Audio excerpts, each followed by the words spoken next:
चली चली रे बारात चली रे। शिव भोले की बारात चली रे।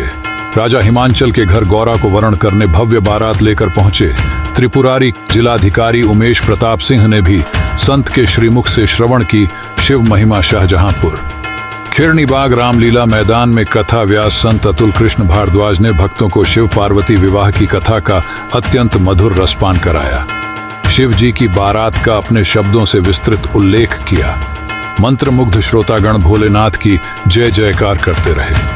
उन्होंने बताया कि शिव जी जब बारात लेकर चलने लगे तो उनकी बारात में भूत प्रेत बेताल सब मग्न होकर नाच रहे थे।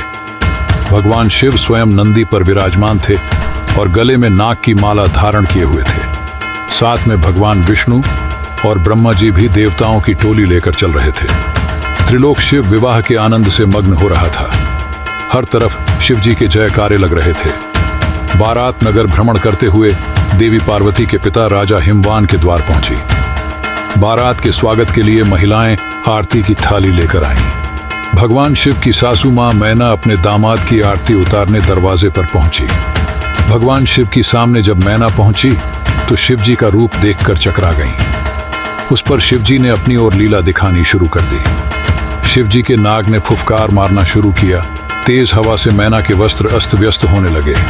मैना वहीं अचेत होकर गिर गई। मैना को होश आया तो उन्होंने शिव जी के साथ अपनी सुकुमारी कन्या देवी पार्वती का विवाह करने से मना कर दिया। मैना ने कहा कि देवी पार्वती सुकुमारी को बागंबरधारी भस्मधारी मसानी को नहीं दे सकती। माता को व्याकुल देख पार्वती समझ गईं कि यह सब शिवलीला के कारण हो रहा है। देवी पार्वती ने कहा कि हे माता और पिताजी, आप मुझे शिव जी से मिलने की आज्ञा दें, फिर आपको शिव उसी रूप में मिलेंगे जैसा आप चाहते हैं। माता पिता से आज्ञा लेकर देवी पार्वती जनवासे में गईं, जहां शिव जी विराजमान थे। देवी पार्वती भगवान शिव से बोली कि हे प्रभु, आप अपनी लीला समेटिए।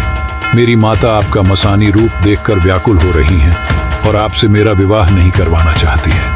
हर माता की तरह उनकी भी इच्छा है कि उनका दामाद सुंदर और मनमोहक हो, इसलिए आप अपने दिव्य रूप को प्रकट कीजिए। देवी पार्वती की मनोदशा समझकर शिव जी ने अपनी लीला समेट ली। महाराज जी ने बताया, भगवान विष्णु और चंद्रमा ने मिलकर भगवान शिव को दूल्हे के रूप में तैयार किया। भगवान शिव अपने चंद्रमौली रूप को धारण करके सबका मन मोह रहे थे। देवी मैना ने जब शिव जी का चंद्रमौली रूप देखा तो निहारती रह गई। उन्हें अपने नेत्रों पर भरोसा ही नहीं हो रहा था। वह खुशी खुशी शिव जी के विवाह की तैयारी करने लगी।